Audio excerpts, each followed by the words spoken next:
What do you do if you're a 17-year-old weird, nerdy kid with no social life, a little too much energy and too little self-esteem? Me, I decided to join the Special Forces. It took me 2 years, but that's what I did. Now the weird thing is, apart from the extreme physical conditioning and of course the acquisition of a very particular set of skills, I actually didn't believe that I had changed very much during my time in the Special Forces. And it wasn't until later in life, after having left the military, having delved into philosophy and psychology, that I realized that it had completely altered my consciousness and the way I perceive the world. And in this video, I'm going to give you 3 insanely useful lessons that I learned from joining the Special Forces at 19 years old. Now, these lessons are not only useful, they're also brutal. Especially that last one is going to completely change the way you approach social interactions. So if you're the feeble type, I actually don't recommend you watch that last point. Just kidding.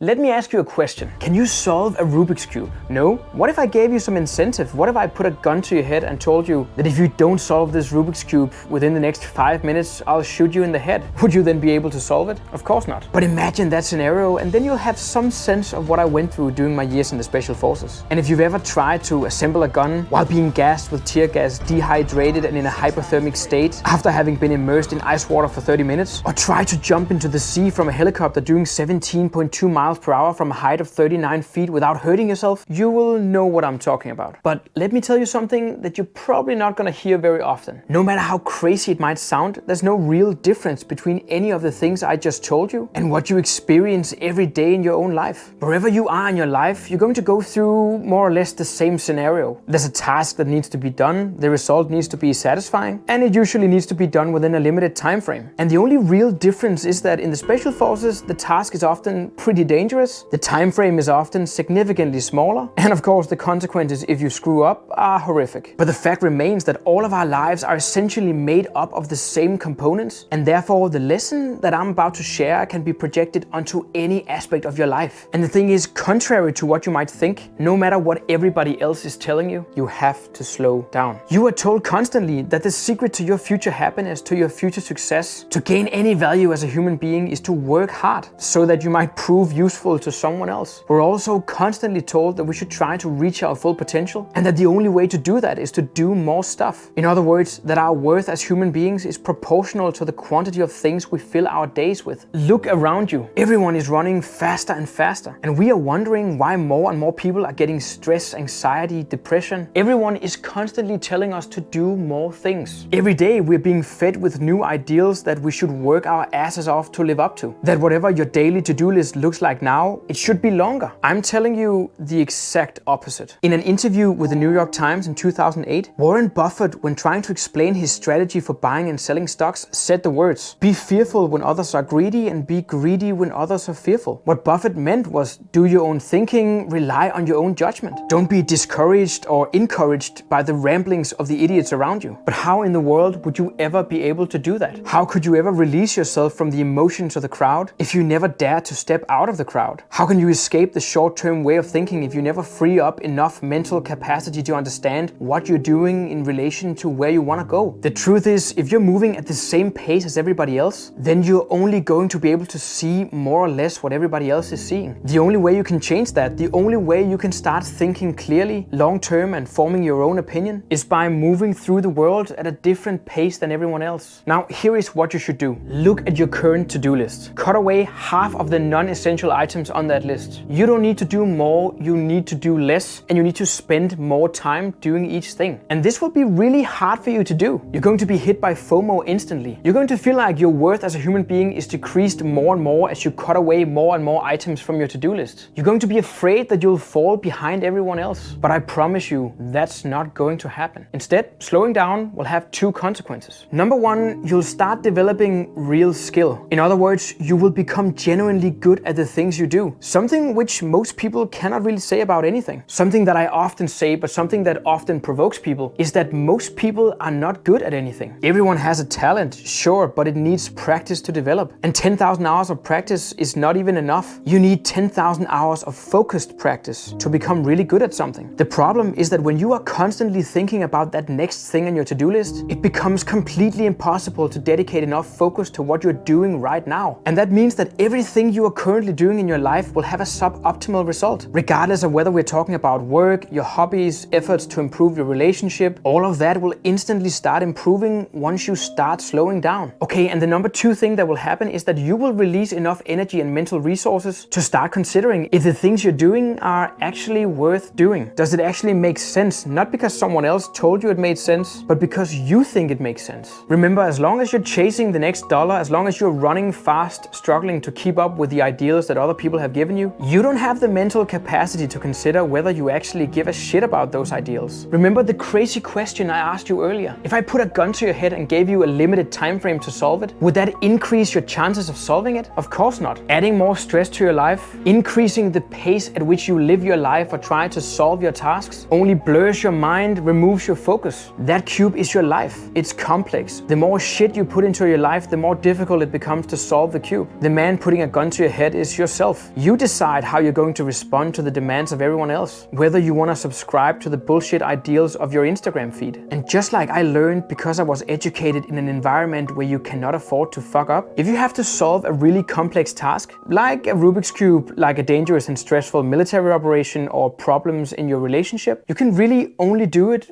by slowing down. Now let's move on to number 2, and that one is pretty strange. But first, let me just remind you that if any of this advice is something that you can use in your life, don't forget to subscribe to my channel.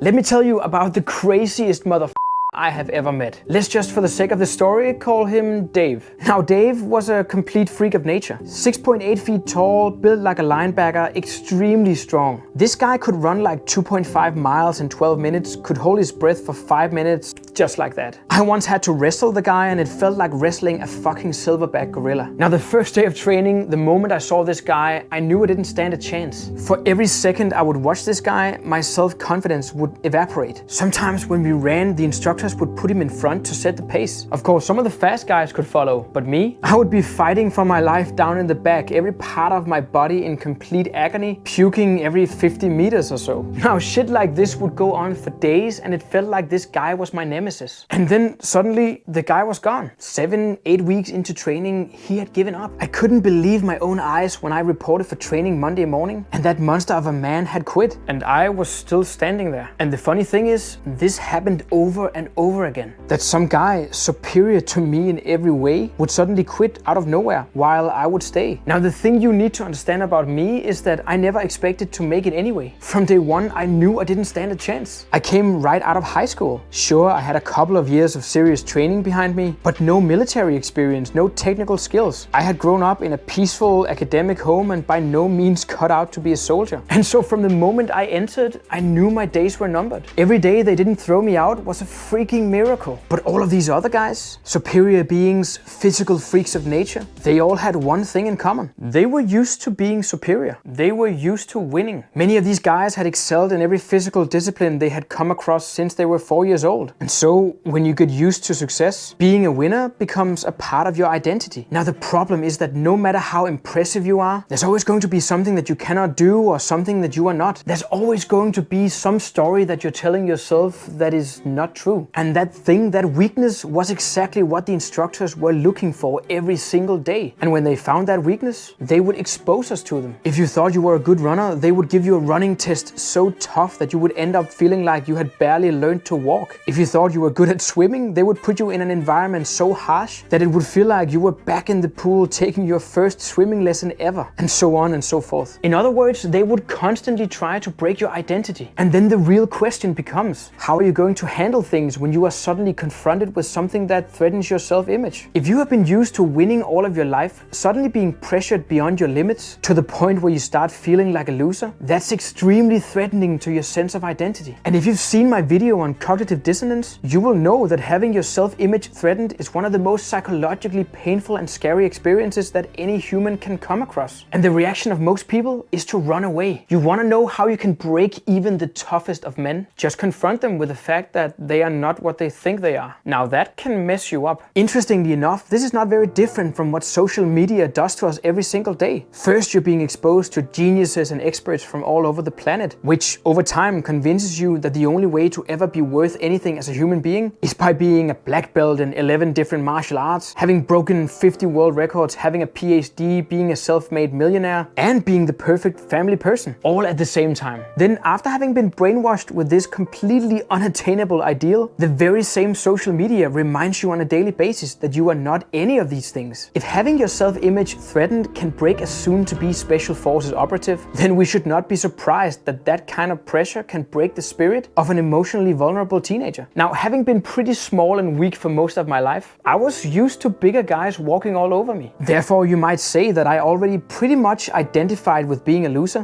which ironically made me pretty mentally resilient to the different hardships that I had to face in there. Therefore, understand that being a winner all of your life doesn't give you any advantage if it just leaves you with a vulnerable self-image. If it just means that the first time you come across real challenges, the first time you feel like a loser, you're going to break down completely. Instead, what you should do is gradually expose yourself to even the types of adversity, even the types of challenges that you cannot do. My greatest advice is that you actually allow yourself the opportunity to feel like a loser in a controlled environment. Because remember, true self-confidence is not that you think you're always going to succeed. It is that you know that even when you don't succeed, you're still going to be fine.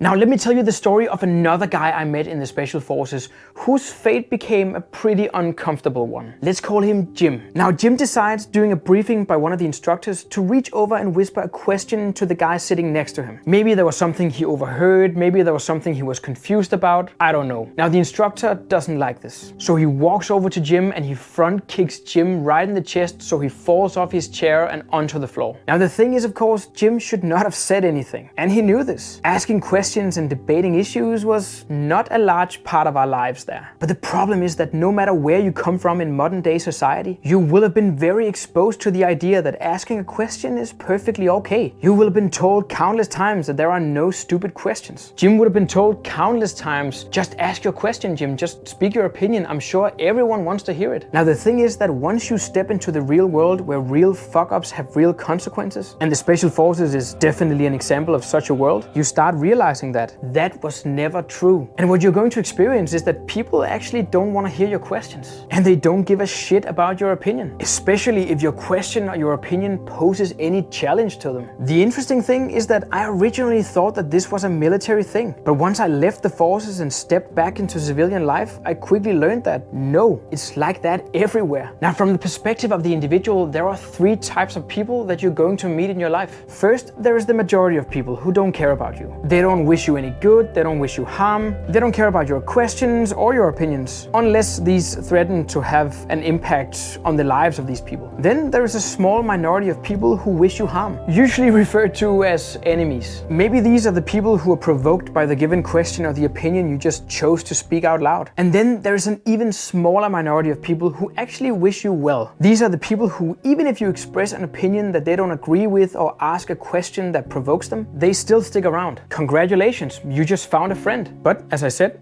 these are not the majority. The thing is, in the real world, there is such a thing as a stupid question. There is such a thing as an idiotic question. And almost nobody wants to hear your opinion. But here's the thing, you should speak it anyway. And even if people find your questions stupid, ask them anyway. Why? Because you should not base your life decisions on whether other people approve of them. Remember that first and foremost, people don't want to be challenged. Whether it's an instructor, a commanding officer, a teacher, your boss, if your opinion or question poses a threat to their status or power, of course they won't approve of you speaking it out loud. And the truth is, even in a military environment where asking questions is particularly discouraged, it can sometimes be extremely rational to ask a question if something seems wrong. You might save a lot of people by asking the right question at the right time. Now take this knowledge and project it onto your real life. The educational system teaches us that we should speak our opinion because other people probably want to hear it. But you leave yourself yourself at a very vulnerable position if you base anything on this assumption. The thing is, if you are seeking the truth and if you ever want to tell people the truth, you should expect a fight. As I said earlier, watch my video on cognitive dissonance and you'll know that people can also become extremely aggressive when you threaten their self-image. Instead, turn the assumption around. Assume that at best, nobody gives a shit about your opinion and that everybody thinks your questions are stupid. And then speak your opinion and ask your questions anyway. Don't base your life choices on whether the people around you approve of them. Over time, this will allow you to develop the backbone it takes to say what needs to be said and do what needs to be done. One day when the right question needs to be asked and the consequences of asking it might have grown pretty serious.